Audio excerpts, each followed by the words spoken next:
Good morning, my friends. Are you guys back for chapter 4? Did you guys think about those questions that I asked you? Did you figure out what grub and rue means? Let's go back and look real quick at those two words before we get started on chapter 4. Let's do grub first. Patty Lamarck says, item number 2 about Maybelline is that she is a horse who eats a lot of grub. Did you guys catch the word eats? Did you guys figure that out? Did you use your context clues that she's talking about food? Yeah, grub is just another word for food. And then rue. She says, do not leave Maybelline alone for long or you will live to rue and regret the day. Rue and regret the day. Yeah, rue just means to regret. Yeah, that you'll be sorry that you left her alone, that something might happen. All right, so I'm going to move on to chapter 4, and I'm going to try to show you the pictures a little better today, so bear with me as I try to figure this out. Let's see. All right, chapter 4.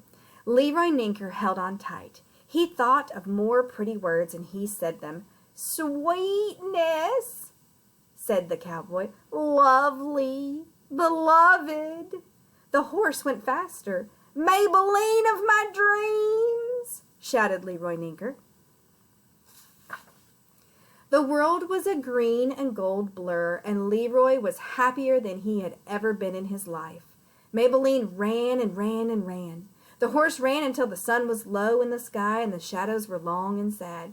Maybelline, said Leroy into Maybelline's left ear, it is time for the two of us to head home.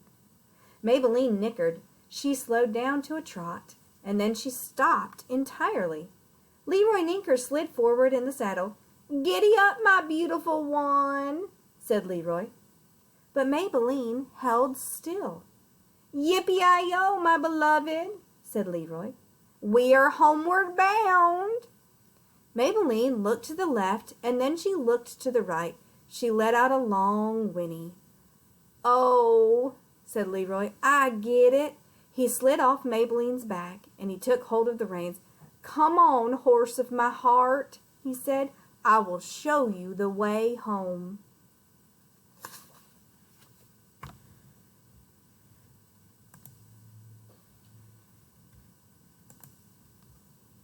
Leroy walked ahead and Maybelline followed behind, and every once in a while she would give Leroy a friendly little bump on her with her nose, pushing him forward.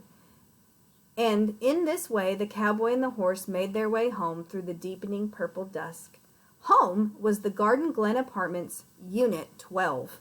Unit 12 was a very small apartment, which was just fine, because Leroy was a very small man. Maybelline, however, was not a small horse. She was a tall horse, and she was a wide horse, and she would not fit through the door of Unit 12. Gol dang it, said Leroy Ninker. He gave Maybelline a little push, and when that didn't work, he gave her a large shove, but Leroy soon saw that it was impossible. All the shoving in the world was not going to make Maybelline fit through the door of Unit 12. Dag blibberet, said Leroy. He actually felt like he might cry, which was ridiculous because cowboys definitely did not cry.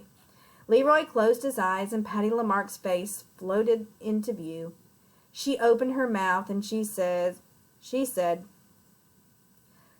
cogitate one item, one if you care to move forward, Hank.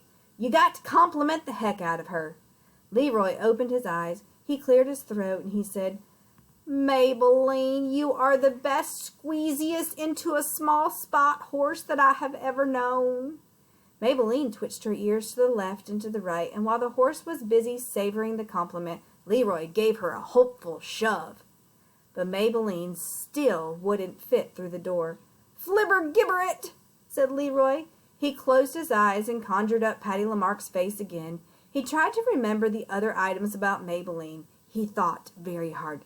I got it, he said. Item number 2 is that you are the kind of horse who eats a lot of grub.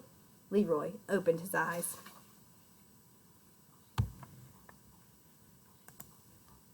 Maybelline was looking at him in an extremely hopeful manner.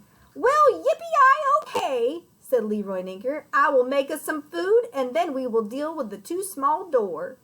Maybelline looked as overjoyed as it was possible for a horse to look, and Leroy moved to compliment her again. "You are the most splendiferous horse in all of creation," he said. Maybelline whinnied long and loud. She nodded in agreement. She truly was an excellent horse. Leroy didn't think he would ever be done admiring her. And that is the end of chapter 4, my friends. So I've got one question for you today. Do you think that the apartment is a good place to keep a horse? What do you think's going to happen with that? He can't get her inside the apartment. So what do you think's going to happen? I hope you'll join me tomorrow as we read chapter 5 and figure out what Leroy is going to do with this big horse who won't fit in his apartment. See you, friends.